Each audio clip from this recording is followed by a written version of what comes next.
అందరికీ నమస్తే అండి. భోగాపురం ఎయిర్పోర్ట్ క్రెడిట్ ఎవరిది? ఈరోజు ఎయిర్పోర్టు తుది దశకు చేరుకుంది. దాదాపుగా 95% పనులు అయిపోయాయి.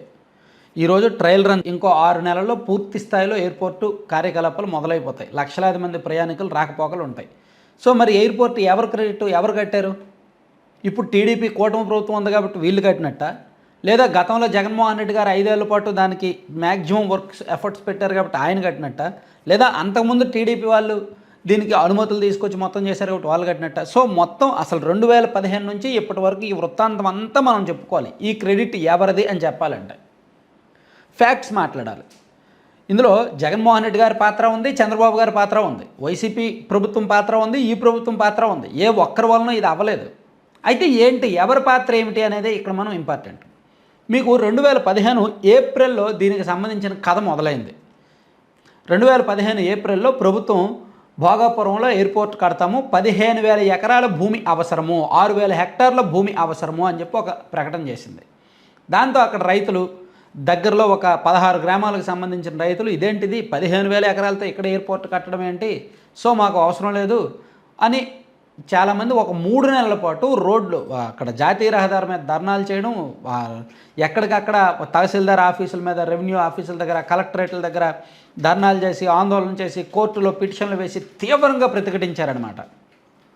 చివరికి ప్రభుత్వం ఏం చేసిందంటే ఏప్రిల్ 2015 నాటికేమో 15,000 ఎకరాలు అనుకున్నది కాస్త అది జూన్ 2015కి వచ్చేసరికి లేదు మాకు 15,000 ఎకరాలు అవసరం లేదు, 2,567 హెక్టార్లు చాలు అని చెప్పింది. సో దీనిలో కూడా దాదాపుగా 70% ప్రైవేట్ ల్యాండ్, అంటే 1,500 ఎకరాలకు పైగా ప్రైవేట్ రైతుల దగ్గర నుంచి సేకరించాల్సిన ల్యాండ్. దాంతో రైతులు ఒప్పుకోలేదు. అసలు అక్కడ అధికారులు సర్వేకి వెళ్ళినా సరే రైతులు అడ్డుకున్నారు. ఎంఆర్ఓ లేదా రెవెన్యూ అధికారులు ఎవరైనా వెళ్తే వాళ్ళ వాహనాలను రోడ్డు మీద అడ్డుకొని నిర్బంధించారు. సో అంతగా ప్రతిఘటించడంతో ప్రభుత్వం మళ్ళీ దిగొచ్చింది, వాళ్ళతో సంప్రదింపులు మొదలుపెట్టింది. ఈలోగా 2015 జూన్ 23వ తేదీన AAI airport authority of India నుంచి దీనికి టెక్నికల్ అప్రూవల్ వచ్చింది. 2015 జూన్ 23వ తేదీన దీనికి సంబంధించి టెక్నికల్ అప్రూవల్ వచ్చిందనమాట. ఆ తర్వాత ప్రభుత్వం ల్యాండ్ సర్వే 2015 సెప్టెంబర్ నుంచి మొదలుపెట్టింది. ఒకవైపు రైతులు అడ్డుకుంటూనే ఉన్నారు. కొంతమంది రైతులు 8 గ్రామాలకు సంబంధించిన రైతులు హైకోర్టులో పిటిషన్ వేశారు. ఈలోగా ప్రభుత్వం ల్యాండ్ సర్వే అది మొదలుపెట్టింది. సో ఇదంతా గొడవ ఎందుకని చెప్పి చివరకు ప్రభుత్వం ఏం చేసిందంటే 2016 జూలైకి మాకు 809 హెక్టార్లు చాలు, అంతకుమించి మేము భూమి తీసుకోం, అంటే సుమారుగా 2,100 ఎకరాలు చాలు, అంతకుమించి మేము భూమి తీసుకోమని చెప్పి చెప్పింది రైతులతో. దాంతో మ్యాక్సిమం ఒప్పుకున్నారనమాట. అయినప్పటికీ కోర్టులో పిటిషన్ కొనసాగుతూనే ఉంది. సో అట్లా ఇది వివాదం జరుగుతూ ఉన్న క్రమంలో 2017లో దీనికి బిడ్డింగ్కి వెళ్ళారు. 2018 డిసెంబర్లో దీని బిడ్డింగ్ కన్ఫర్మ్ అయింది. ఇది 2018 నవంబర్లో బిడ్డింగ్కి వెళ్ళారు. 2019 ఫిబ్రవరి నాటికి జిఎంఆర్ కన్ఫర్మ్ అయింది.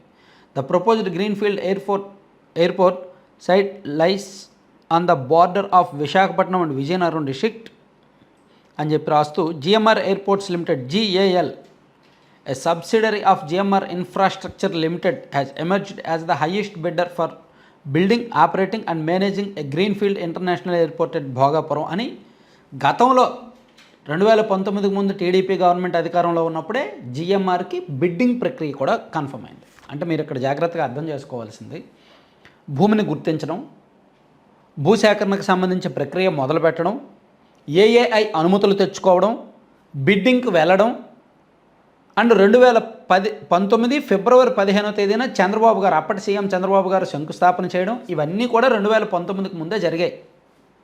అయితే కోర్టు కేసులు అలాగే ఉన్నాయి. కోర్టు కేసులు పూర్తవ్వలేదు. టీడీపీ ప్రభుత్వం 2019లో దిగిపోయింది. ఆ తర్వాత అధికారంలోకి వచ్చిన జగన్మోహన్ రెడ్డి గారి ప్రభుత్వం కొన్నాళ్ళు చూసి మళ్ళీ దాని మీద ఫోకస్ పెట్టి ఇలా కాదు అని చెప్పి 2020 మార్చి 5వ తేదీన క్యాబినెట్ మీటింగ్లో 2,200 ఎకరాలు సరిపోద్ది అని చెప్పి ఒక నిర్ణయానికి వచ్చారు. సో మీరు చూడొచ్చు, cabinet fixes 2,200 acres of land for Bhogapuram Airport project. The airport was initially proposed to be on 5,311 acres in and around Bhogapuram, including 1,673 acres of government land. అని చెప్పి, అంటే ప్రీవియస్ గవర్నమెంట్ ఏమనుకుందో అదంతా కాదు, 2,200 ఎకరాలు చాలు అని చెప్పి వైసీపీ గవర్నమెంట్ వచ్చిన తర్వాత ఏమొచ్చిందో ఇక్కడ మీరు క్లిప్పింగ్ చూడొచ్చు. ఇక్కడే పైన మీరు చూడొచ్చు, the airport authority of India gave it's technical approval to the project in June 2015 అని ఈ వార్త దేనిలో వచ్చిందంటే టైమ్స్ ఆఫ్ ఇండియాలో వచ్చిన వార్త 2020 వైసీపీ గవర్నమెంట్ ఉన్నప్పుడు. అంటే మీకు ఇక్కడ వరకు క్లారిటీ వచ్చిందండి. 2015 నుంచి భూసేకరణ ప్రక్రియ మొదలైతే దాని అనుమతులు 2015 జూన్లో వస్తే 2020 నాటికి ఇంకా భూసేకరణ ప్రక్రియ పూర్తవ్వాలి. కానీ వైసీపీ వాళ్ళు మ్యాక్సిమం ఎఫర్ట్స్ పెట్టారు. చివరికి 2022లో దీనికి సంబంధించిన వివాదాలన్నీ కూడా ముగిసేలా చేశారండి. అసలు ఎక్కడ కోర్టు కేసులు లేకుండా, ఏ ఇష్యూస్ లేకుండా 2022 నాటికల్లా క్లియర్ చేశారు. దాంతో 2022 సెప్టెంబర్లో ఎన్ఓసి వచ్చింది సివిల్ ఏవియేషన్ మినిస్ట్రీ డిపార్ట్మెంట్ నుంచి. Ministry of civil aviation, alliance air aviation limited అని చెప్పి మీరు అక్కడ పక్కన చూడొచ్చు. No objection certificate has been granted to government of Andhra Pradesh by the ministry 13 September 2022 for closure of scheduled commercial operations at the civil enclave of existing Vizag naval airfield for 30 years. Once the operation of Greenfield Airport at Bhogapuram starts, subject to the compliance అని చెప్పి అక్కడ మొత్తం రాసుకొచ్చారు కదా. దీని సారాంశం ఏంటంటే Bhogapuram greenfield ఎయిర్పోర్ట్లో ఈ రాకపోకలు మొదలైన 30 ఏళ్ల తర్వాత విశాఖపట్నం నేవల్ ఎయిర్పోర్ట్ను క్లోజ్ చేస్తాము అని. సో దాంతో ఎన్ఓసి కూడా మినిస్ట్రీ ఆఫ్ సివిల్ ఏవియేషన్ నుంచి వచ్చింది 2022 సెప్టెంబర్లో. సో ఇక్కడ జగన్మోహన్ రెడ్డి గారి హయాంలో ఏమేమి జరిగాయంటే క్యాబినెట్ అప్రూవల్ చేయడం అండ్ దానికి సంబంధించిన జీఓఎంఎస్ నెంబర్ 18 30 మార్చ్ 2020 ఒక జీవో ఇష్యూ చేయడం అండ్ అగ్రిమెంట్ 12 జూన్ 2020లో ఒక అగ్రిమెంట్ చేసుకోవడం, R and R scheme approval 22 July 2020 and 12 August 2020 R and R rehabilitation and దానికి సంబంధించిన ప్రాజెక్ట్ ఫైనల్ చేయడం, site clearance and principle approval 2020 November 11వ తేదీ ఇవ్వడం, existing civil enclave at Vizag naval air బేస్కి సంబంధించి నవంబర్ 2020 18న ఒక లెటర్ రాయడం, ఇవన్నీ వైసీపీ హయాంలో జరిగి ఆ తర్వాత fluctuation of land compensation for the villages, అంటే కొన్ని గ్రామాలు ఏ గ్రామాలు అయితే అప్పట్లో ఒప్పుకోలేదో వాళ్ళకి ఎంతవరకు ఇవ్వగలము ప్రభుత్వం నుంచి అనేది డిసైడ్ చేశారు. అండ్ సో నాకు చెప్పుకున్నాం కదా 13 సెప్టెంబర్ 2022 సెంట్రల్ గవర్నమెంట్ ఎన్ఓసి ఇచ్చింది. అలాగే లీగల్ క్లియరెన్స్ కూడా 2022 నవంబర్ 4వ తేదీన వచ్చింది. ఆ తర్వాత ఫైనల్లీ 2023లో మరోసారి జిఎంఆర్ వాళ్ళకి అఫీషియల్గా బిడ్ కన్ఫర్మ్ అయిందనమాట. అప్పుడు 2023 మే 3వ తేదీన జగన్మోహన్ రెడ్డి గారు వెళ్ళి దానికి మళ్ళీ ఫౌండేషన్ స్టోన్ వేశారు, అంటే భూమి పూజ చేశారు, శంకుస్థాపన చేశారు. అప్పటి నుంచి పనులు మొదలయ్యాయి. ఆ పనులు ఎక్కడి వరకు వచ్చాయంటే వైసీపీ దిగిపోయే సమయానికి, అంటే 2024 మే 31వ తేదీ నాటికి పనులు ఎక్కడ ఉన్నాయో మీరు ఒకసారి చూడొచ్చు, ఏ స్టేజ్లో ఉన్నాయనేది. జస్ట్ భూమి మొత్తం రెడీ చేశారు, సైట్ లెవెల్ చేశారు, ప్లానింగ్ ఒకటి ఫైనల్ చేసుకున్నారు.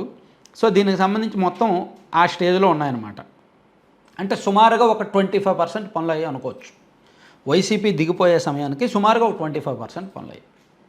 వాళ్ళు అంటే ఇక్కడ ఆ 5 ఏళ్లలో వైసీపీ హయాంలో 5 ఏళ్లలో చేసింది ఏంటంటే భూసేకరణ ఫైనల్ చేయడం, కోర్టు కేసులు క్లియర్ చేయడం, సెంట్రల్ గవర్నమెంట్ నుంచి ఎన్ఓసి తీసుకురావడం, సివిల్ ఏవియేషన్ డిపార్ట్మెంట్ నుంచి జిఎంఆర్ఓడికి ఫైనల్ చేసి వాళ్ళకి ల్యాండ్ చదును చేసి అప్పచెప్పడం, వాళ్ళు పనులు స్టార్ట్ చేయడం, ఒక 30% వరకు పనులు జరగడం మొదలయ్యాయి.